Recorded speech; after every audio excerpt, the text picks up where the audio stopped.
قاتل الذین، لڑو ان لوگوں سے، کن سے؟ لا یؤمنون باللہ، جو اللہ پر ایمان نہیں لائے۔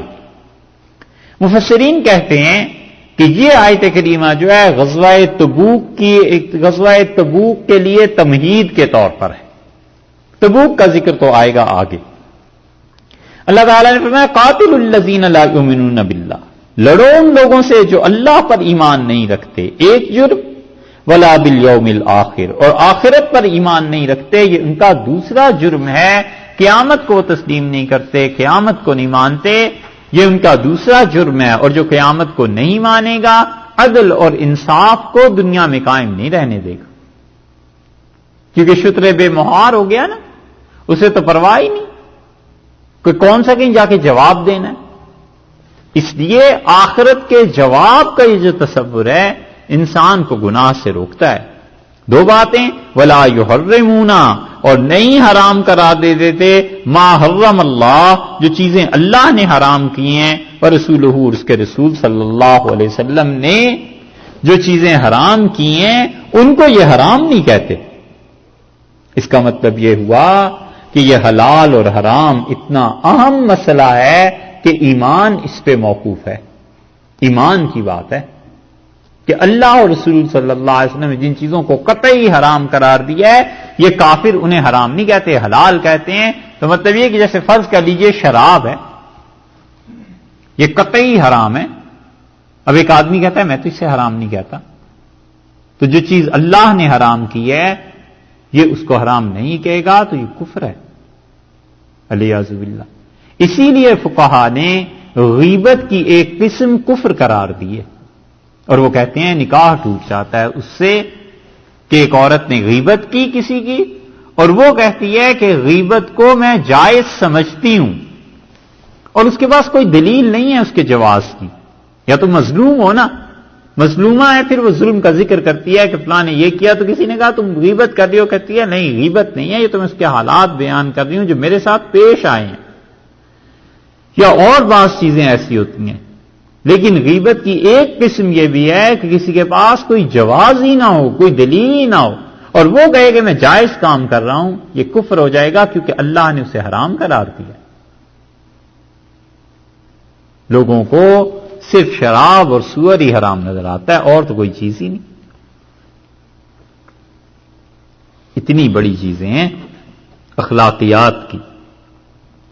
ولا یدینون دین الحق، اور چوتھا جرم ان کا دیکھو کافروں کا جن سے لڑنا ہے تمہیں، اور نہیں قبول کرتے دین الحق، سچے دین کو۔ یہ چار جرم ہیں۔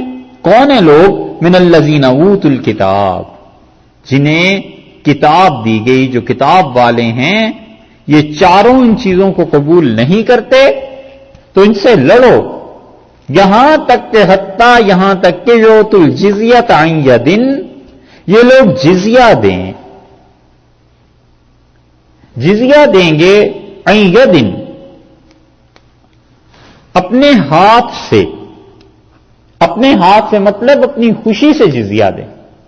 اسلامک اسٹیٹ میں یہ رہیں گے اور تم لوگوں نے انہیں پروٹیکشن دینی ہے، ان کا تحفظ کرنا ہے، تمہارا ان کے ساتھ معاہدہ ہے، اور تم انہیں ان کے ہم مذہبوں کے خلاف نہیں لڑا رہے، اور تم ان کی جان کی حفاظت کر رہے ہو، ان کے مال کی حفاظت کر رہے ہو، آرمی میں تم انہیں لے جا نہیں رہے، انہیں اپنے ہم مسلک ہم مذہب لوگوں کے خلاف لڑنا نہیں پڑ رہا۔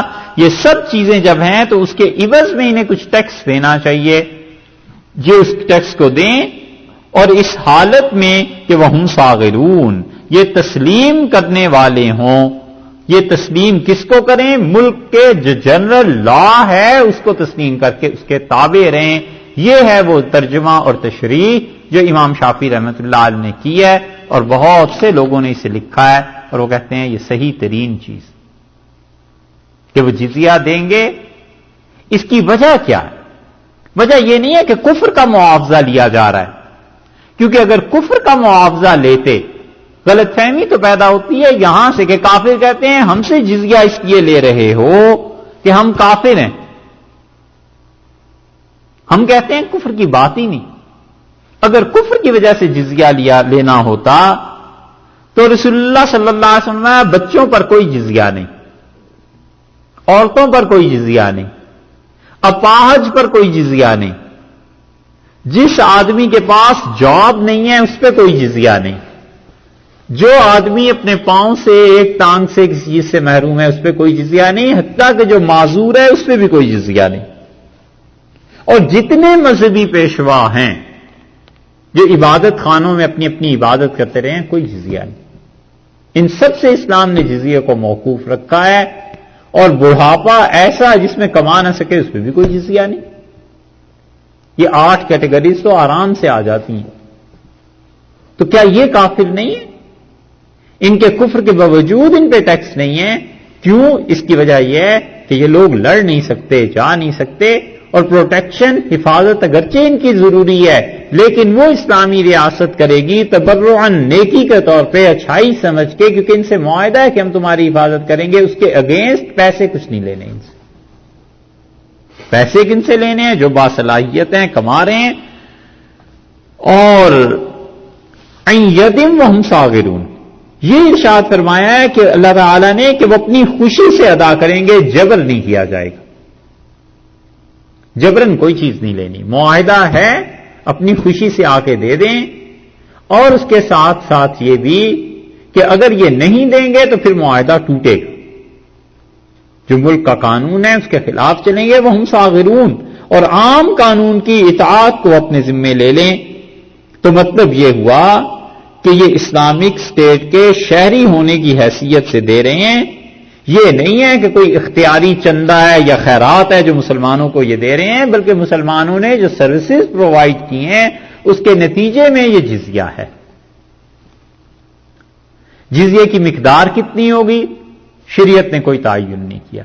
ہمارے نزدیک جو بھی طے پا جائے، ان کے جو بھی اس علاقے میں جو نمائندے ہیں، ان کے فرض کیجئے ان کا کوئی ایم پی اے ہے، ایم این اے ہے، وہ جو بھی آ کر معاہدہ کر لے گا اس کے مطابق ہو جائے گا، کیونکہ صحابہ کرام رضی اللہ عنہم میں، خلافت راشدہ میں اور رسول اللہ صلی اللہ علیہ وسلم نے جو رقم مقرر کی تھی اس میں فرق ہے بہت سا۔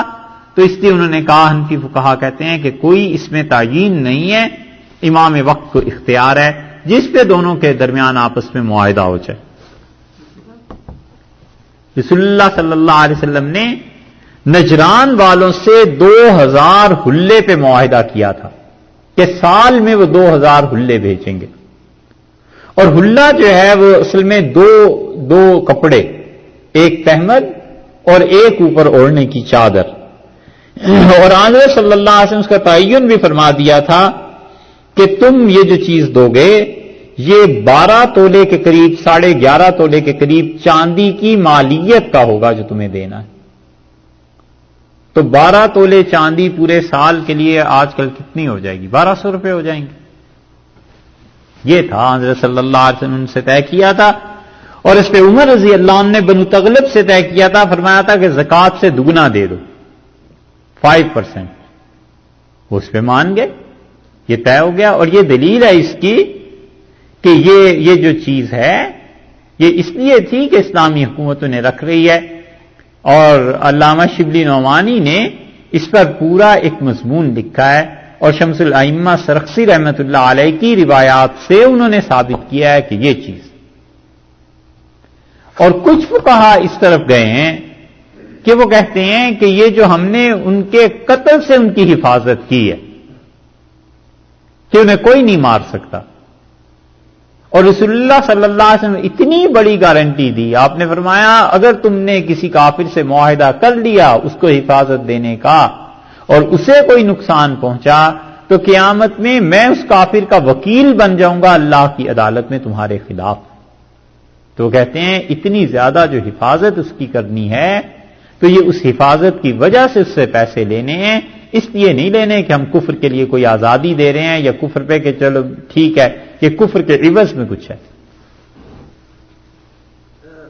اس آیت میں ایک چیز کلیئر نہیں ہو رہی کہ یہ جو کہا گیا ہے کہ قاتل الذین لا یؤمنون کہ ان لوگوں سے لڑو جو اہل کتاب میں سے یہ چیزیں کر رہے ہیں، تو اس سے مراد کوئی بھی اہل کتاب جو انچارج یعنی کہ جو اللہ پہ ایمان نہ لائے آخرت پہ، یا وہ اہل کتاب جو کہ حربی ہیں یا مسلمان اسٹیٹ کو انیشیٹ کر رہے ہیں، یہ کون ہے؟ جی بتاتا ہوں. تو اللہ تعالی نے اس آیت میں آخر پہ یہ فرما دیا کہ حتیٰ یؤتوا الجزیۃ عن ید، کہ باہمی معاہدہ کر لیں بس. جی یہ جزیہ جو ہے زکات کی طرح سارے ایسٹس پہ ٹیکس ہوگا یا انکم ٹیکس؟ نہیں، اگر وہ جو چیز طے کر لے، آسان سی بات. ہمارے یہاں امام ابو یوسف رحمۃ اللہ علیہ وغیرہ کے نزدیک جو چیز وہ طے کر لیں گے بس وہ دے دیں گے، اور یہ اس کی علامت ہے کہ اس اسٹیٹ میں وہ رہیں گے اور ان کا تحفظ دیا جائے گا. قرآن نے یہ جو کہا ہے کہ ولا یدینون دین الحق، اور یہ لوگ دین حق کے قائل نہیں ہیں، اللہ کا جو دین سچا ہے اس کو نہیں مانتے. من الذین اوتوا الکتاب، ان میں سے جو اہل کتاب میں سے ہیں، یعنی عیسائی اور یہودی. یہ اور پھر فقہا نے اسے ان چیزوں سے عام کیا ہے. وہ کہتے ہیں کہ اہل کتاب جو ہیں اگر دیکھا جائے تو اللہ تعالیٰ نے اوپر فرمایا کہ لا یؤمنون باللہ ولا بالیوم الآخر، اللہ کو نہیں مانتے، آخرت کو نہیں مانتے، حرام جو چیزیں ہیں اللہ اور اس کے رسول صلی اللہ علیہ وسلم نے کی انہیں حرام نہیں مانتے، دین کو سچا نہیں مانتے. وہ جو اہل کتاب ہیں تو وہ کہتے ہیں اہل کتاب تو اللہ کو مانتے ہیں، آخرت کو بھی مانتے ہیں. تو پھر مفسرین کہتے ہیں اس کا مطلب یہ ہے کہ اللہ کو جیسے ماننا چاہیے ویسے نہیں مانتے، اور جیسے انہیں آخرت کو ماننا چاہیے ویسے نہیں مانتے. یہ صرف زبان کی ان کی باتیں ہیں، باقی حقیقت میں اللہ کی وحدانیت کے قائل نہیں ان چیزوں کے. تو پھر وہ کہتے ہیں کہ اس کا مطلب یہ ہوا کہ اہل کتاب کے ساتھ ساتھ مشرکین بھی اس میں داخل ہو گئے، کیونکہ یہی چاروں پانچوں چیزیں ان میں بھی پائی جاتی، سارے مشرکین. تو اہل کتاب اور اہل کتاب میں وہ جو واقعی ان کی کتاب ہے وہ بھی، یعنی تورات، انجیل، زبور، اس کے ماننے والے. اور اس دائرے کو جب وسیع کر دیں گے کہ سارے ہی مشرکین، تو پھر اہل کتاب کی بھی ایسی خصوصیت نہیں رہ جاتی. تو کہتے ہیں کہ آیت جب نازل ہوئی تھی تو اس وقت چونکہ سامنے اہل کتاب کا مسئلہ آ رہا تھا، اس لیے قرآن نے اہل کتاب کا ذکر کیا. وگرنہ اصل تو یہ چار چیزیں ہیں کہ ایمان باللہ، ایمان بالآخرت، حرام حلال کا مسئلہ اور دین حق کو نہ ماننا. یہ چار چیزیں جس میں بھی پائی جائیں گی اس پہ جزیہ آئے گا. حربی کافر جو ہے اس کے متعلق فقہا کا ہے اختلاف، اور وہ کہتے ہیں کہ حربی کافر ہمارے پاس آئے گا کس صورت میں؟ یا تو وہ قیدی ہے اور قیدی پہ جزیہ نہیں، اور اگر آئے گا اسلام کو سمجھنے کے لیے دوسری حیثیت میں تو پھر بھی اس پہ جزیہ نہیں، اور تیسری صورت یہ ہے کہ ان کو غلام بنا لیا جائے تو پھر اس صورت میں اس پہ جزیہ آئے گا. میرا سوال یہ ہے کہ جن سے لڑا جائے وہ کون لوگ ہیں؟ کیونکہ آج کے اگر ماحول میں دیکھیں تو ان چاروں چیزوں میں تو تمام ہی لوگ انوالو ہیں، سارے مشرکین. تو اس کے لیے کوئی پری ریکوزٹ ہے کہ کوئی اسلامک اسٹیٹ اس کو انیشیٹ کر سکتی ہے یا جی آج کیا یہ نہیں، جو اسلامی حکومت ہوگی پوری کی پوری وہ اس کو نافذ کرے گی، وہ اپنے ملک کے لیے نافذ کرے گی. یہ سارے جو احکامات ہیں جہاد کے اور ان چیزوں کے، اس کا تعلق حکومت سے ہے، عام مسلمانوں کی زندگی سے ہے ہی نہیں، کیونکہ کوئی کر ہی نہیں سکتا ان چیزوں. عن یدن جو ہے نا کہ حتیٰ یؤتوا الجزیۃ عن یدن، یہاں تک کہ یہ لوگ اپنے ہاتھ سے جزیہ دیں، یعنی اپنی خوشی سے. وہم صاغرون، اور وہ حکومت کی اطاعت کر رہے ہوں، اس کو مان رہے ہوں. جو خود الفاظ بتاتے ہیں کہ اسٹیٹ میں وہ شہری کی حیثیت سے رہیں گے تب جا کر یہ بات ہوگی، ورنہ تو بات ہو نہیں سکتی، کیونکہ وہ جنرل لا کو بھی تو مانیں گے نا. اس میں ان پر یہ ایک ٹیکس ہوگا جو مزید ہے، اور اس میں بھی کتنی چیزیں چھوڑ دی ہیں کہ اس پہ بھی نہیں. حضرت عمر رضی اللہ عنہ نے اپنے زمانے میں ایک آدمی کو دیکھا عیسائی کو، اور وہ بھیک مانگ رہا تھا. حضرت عمر رضی اللہ عنہ کا کیوں مانگ رہے ہو؟ اس نے کہا مجھے جزیہ دینا ہے. تو حضرت عمر رضی اللہ عنہ نے کیسی زبردست بات کی، انہوں نے کہا افسوس ہم پہ کہ تمہاری جوانی میں ہم تم سے نفع اٹھاتے رہے اور تمہارا بڑھاپا آیا تو اب ہم تم سے مانگنے لگ جائیں. اور حضرت عمر رضی اللہ عنہ نے کہا کوئی بھی آدمی جو کماتا نہیں ہے اس پہ کوئی جزیہ نہیں. یہ قانون ہو گیا. یہ چیزیں